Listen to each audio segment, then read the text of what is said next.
with the spirituality of work, faith at work, which is only fitting on Labor Day weekend. Before there was LL Bean or REI or Bass Pro Shops, there was Tarsus Tents.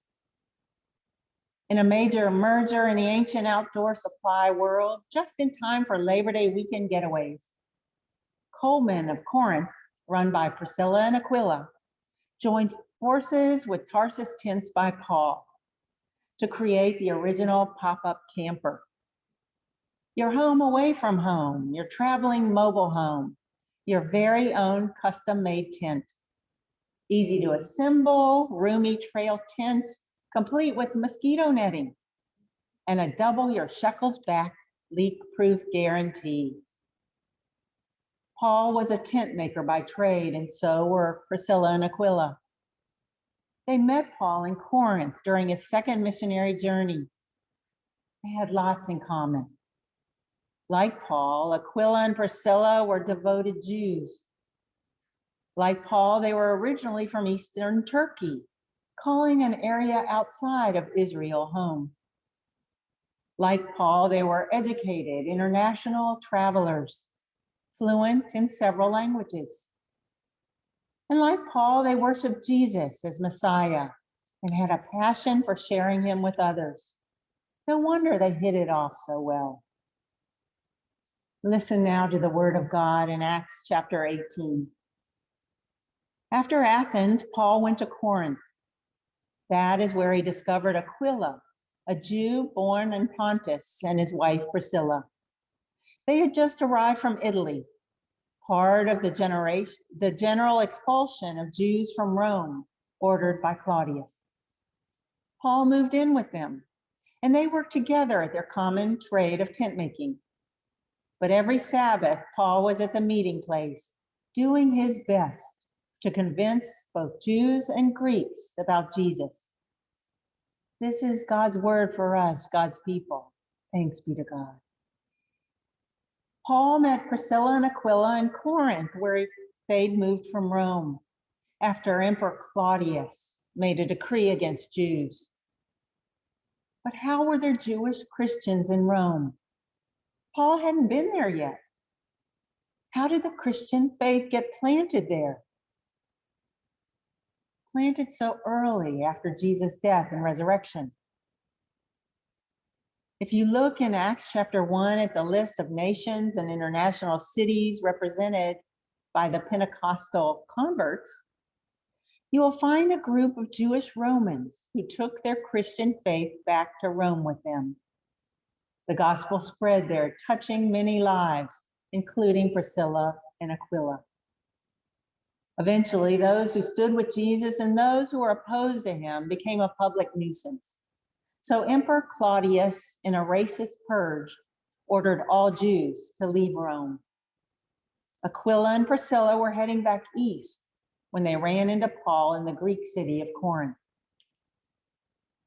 It turns out that their home there was as practical and adventuresome as the tents they made to support themselves.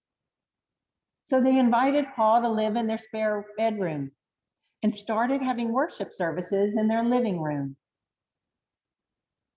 In his farewell list at the end of Romans, Paul mentions a bunch of people to say hey to. Priscilla and Aquila are on that list. He calls them fellow workers in Christ Jesus and says they risked their necks to keep him safe. They put their faith to work, providing shelter and income for Paul, and became essential, maybe even life-saving supporters of his missionary journeys. Some couples just seem to know how to make the most of life, building on each other's strengths, and they form an effective team. Priscilla and Aquila were a team like that. Mentioned 6 times in the New Testament in 4 different books. Their names are always listed together. In marriage and in ministry, they're always together, a team in service of God. But you don't have to be married to serve on Team Jesus. A while back, I attended a conference on church renewal in Atlanta with pastors from around the country. One of the conference speakers was a Catholic priest named Father Brian. He told us about moving to a small town in North Dakota to be the priest of the local Catholic church there. He showed up at the church one day and wandered into the parish hall, and he heard voices. The women of the church were there having a Bible study. They told him, "Today is Thursday, the men's golf day. You should go to the golf course. That's where you'll find them." Father Brian decided that he'd do that. He'd drop by the club, introduce himself to some church members, hit a few balls, maybe have a few beers. They might even pay for them as a welcome to town goodwill gesture. So Father Brian walked out of the parish hall down the sidewalk toward the parish house where he lived to get to his car. He'd only taken a few steps toward the house when the thought came to him. Why are you going over to the club? Nobody there wants to meet you.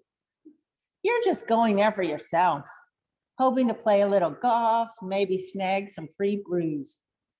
Why don't you just stay here? Then he thought to himself, wait a minute.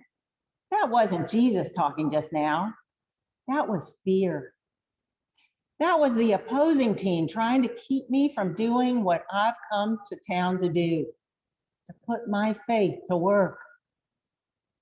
In the brief amount of time it took him to walk from the parish hall to his house, Father Brian decided, I'm not going to be ruled by fear. I'm going to go do what I'm trained to do. I'm going to the golf course, meet people from my church, and talk to them about God. So Father Brian drove over to the golf course and went into the bar. He saw a woman behind the bar wiping glasses. The wall behind the bar was mirrored. He went up to the bar. She looked in the mirror, saw him, and went. She turned around and he said, "Hi, I'm Father Brian, the new priest in town. Can you get me a bud and show me all the Catholics in here?" So she did. Father Brian refused to let fear call the shots that day. And on the 3 or 4 sunny, warm Friday afternoons of summer in Northwest North Dakota, you can find Father Brian out chilling and grilling with his new friends on the back patio of the parish house. Guys who are more likely to be the groundskeepers than the golf pros. Guys from Honduras, El Salvador, and Mexico. Catholics who are far from home, who enjoy friendship and a few cold ones in Father Brian's hospitable backyard. If you tell him how cool that is, he'll tell you he's just doing his job. What's your job? How do you put your faith to work? What is it you were put on the planet to do? To the glory of God. Aquila and Priscilla weren't rocket scientists. They made tents. And they made a world of difference to Paul's ministry by giving him a place to stay, by having church services at their house, and by giving him money for his missionary travels. They risked their necks for me, Paul said. Not only I, but all the Gentile churches benefited. With some creativity and imagination, it's possible to reframe any kind of work and see it as a partnership with God in the ongoing redemption of the world. Richard Foster tells a story in his book called Prayer. He writes, I had come to Alaska on the adventure of helping to build the first high school above the Arctic Circle. But the work itself was far from an adventure. It was hard, backbreaking labor. One day I was trying to dig a trench for a sewer line. No small task in a world of frozen tundra. An Eskimo man whose face and hands displayed the leathery toughness of many winters came by, and he watched me for a while. Finally, he said simply and profoundly, "You are digging a ditch to the glory of God." He said it to encourage me, I know, and I've never forgotten his words. Beyond my Eskimo friend, no human being knew or cared whether I dug that ditch well or poorly. In time, it was to be covered up and forgotten. But because of my friend's words, I dug with all my might, for every shovelful of dirt was a prayer to God. Foster continues, even though I didn't know it at the time, I was attempting in my small, unsophisticated way to do what the great artisans of the Middle Ages did when they carved the back of a piece of art, knowing that God alone would see it. Part of our worship each week during the spirituality series will be something called God sightings. A member of our church family will tell us how they notice God in their daily life. And it will be linked to the theme of the day. Today's theme is faith at work. And I've asked Carla Hart to bring us her God sighting from the new Respite Center downtown at Westminster Pres. Carla?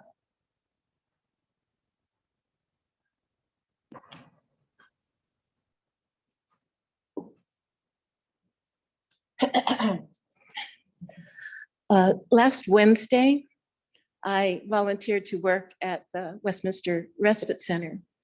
And it's run by HART, Homeless Assistance Resource Team, which connects different churches, nonprofits, small businesses to help our most vulnerable people in the neighborhood. Well, actually, HART is big. It's the whole metropolitan area, but there's one right around here. And so the most recent respite center to open up is at Westminster. And I had no idea what to expect. So what I found was just so uplifting. There were people I went in there with as much of an open mind and a pure heart as I could muster up, and a teachable spirit. And I found people who were just like me. We all showed up and to do simple hospitality for 2 hours so that people could come off the street and we could serve them and they could relax and they could feel like they're not being pushed out or looked at funny or, things that happen to some folks. And the work was just a joy. It was really easy hospitality, pitchers of cool water, coffee, trays of snacks, and we served, and people came in and sat down, and they had organized it really well, and conversed with each other and had coffee and relaxed, and it was just a joy. And the guests that came met our hospitality with extreme kindness and appreciation. And they were happy.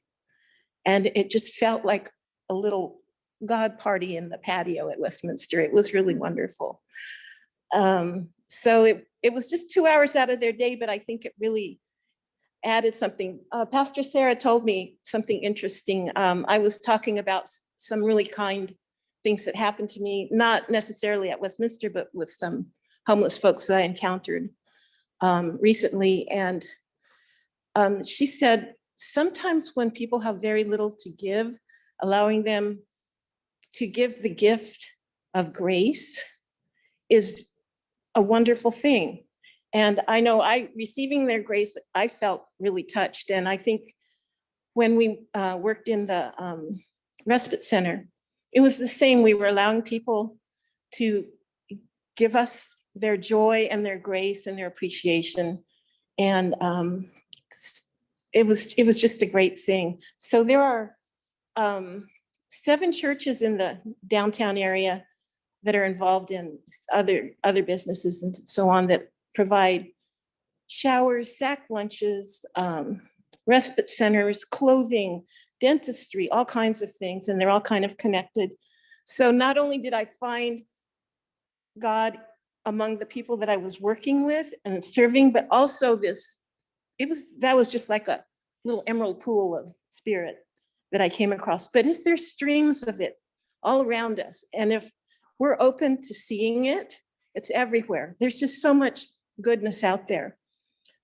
So I invite everyone to come and help at the Respite Center some Wednesday morning.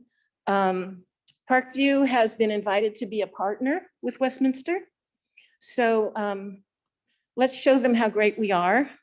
And I'm going next Wednesday, but you can sign up on the Parkview website, or I think articles coming out in the Chapel Chimes.